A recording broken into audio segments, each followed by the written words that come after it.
When he returned with the father's message bidding Harvey meet them in Boston at an appointed hour, he found Miss Kinsey laughing over the keys.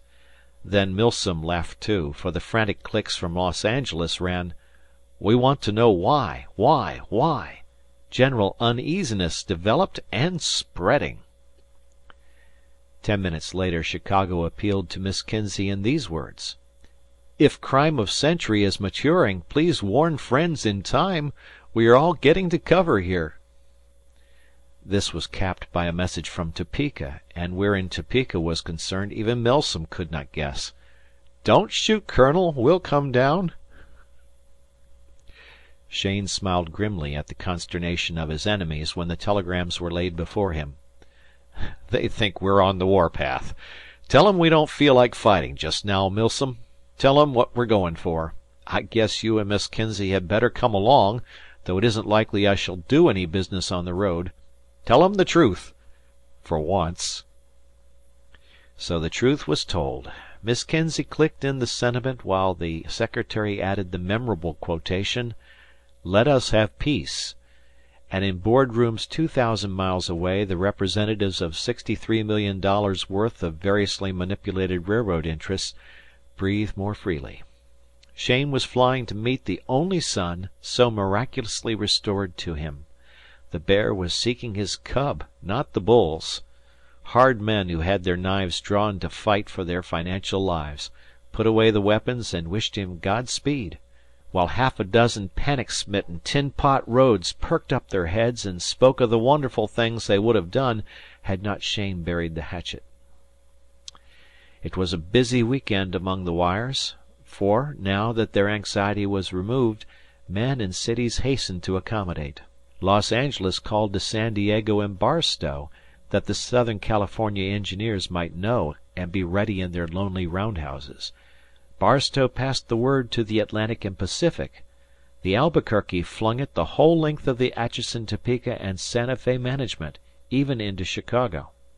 An engine, combination car with crew, and the great and gilded Constance private car were to be expedited over those 2,350 miles. The train would take precedence of 177 others meeting and passing. Dispatches and crews of every one of those said trains must be notified. 16 locomotives, 16 engineers, and 16 firemen would be needed, each and every one the best available. 2 1/2 minutes would be allowed for changing engines, 3 for watering, and 2 for coaling. Warn the men, and arrange tanks and chutes accordingly, for Harvey Cheyne is in a hurry. A hurry, a hurry, sang the wires. 40 miles an hour will be expected, and division superintendents will accompany this special over their respective divisions.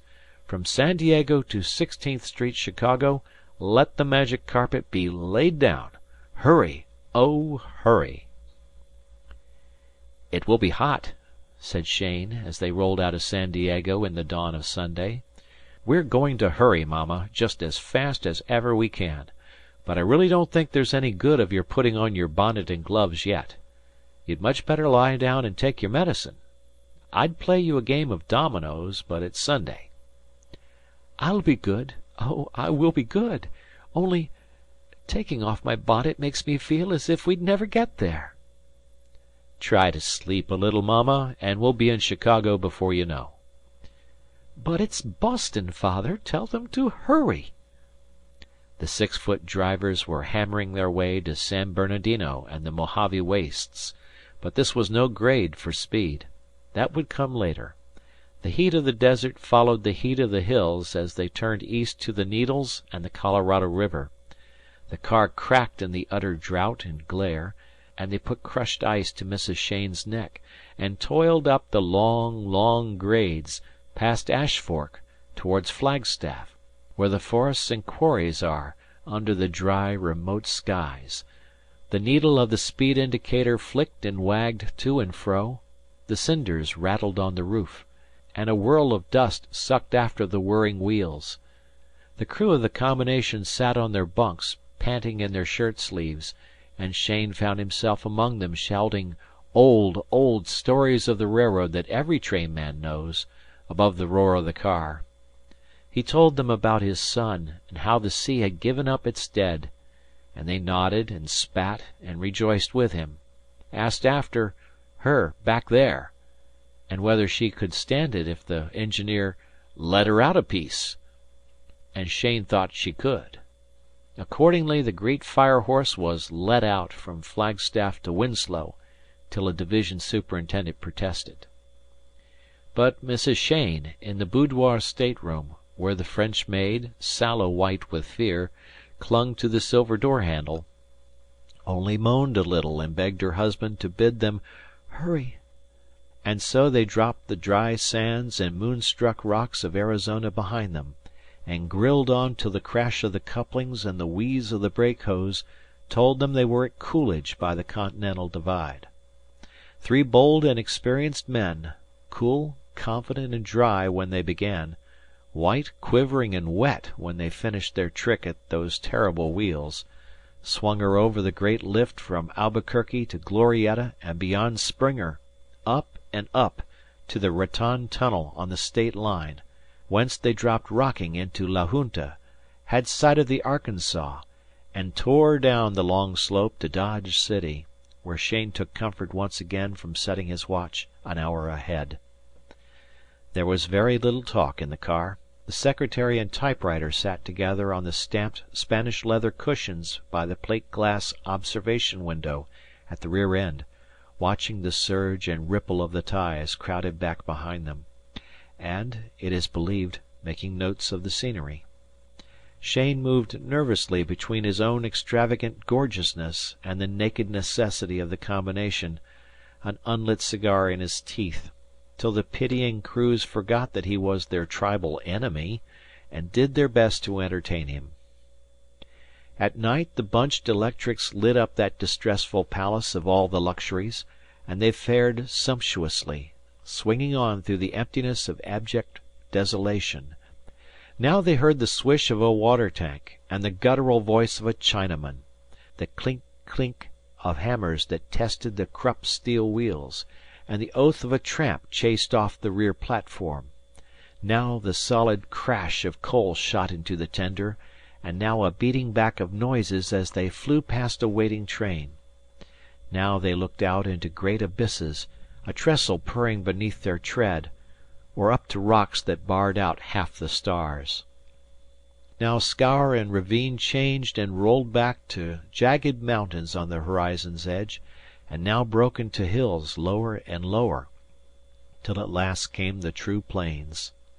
At Dodge City an unknown hand threw in a copy of a Kansas paper, containing some sort of an interview with Harvey, who had evidently fallen in with an enterprising reporter, telegraphed on from Boston.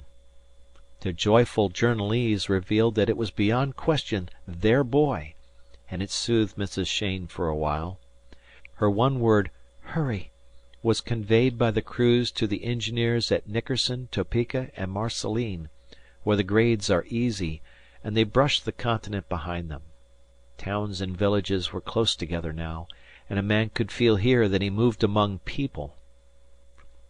"I can't see the dial, and my eyes ache so. What are we doing?" "The very best we can, Mama. There's no sense in getting in before the limited. We'd only have to wait." "I don't care. I want to feel we're moving. Sit down and tell me the miles." Cheyne sat down and read the dial for her.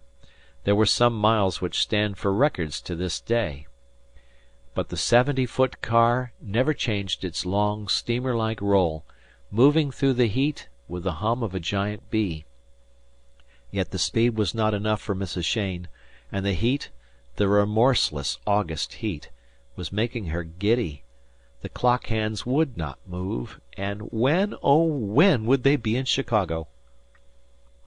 It is not true that, as they changed engines at Fort Madison, Cheyne passed over to the Amalgamated Brotherhood of Locomotive Engineers an endowment sufficient to enable them to fight him and his fellows on equal terms forevermore. He paid his obligations to engineers and firemen as he believed they deserved, and only his bank knows what he gave the crews who had sympathized with him. It is on record that the last crew took entire charge of switching operations at 16th.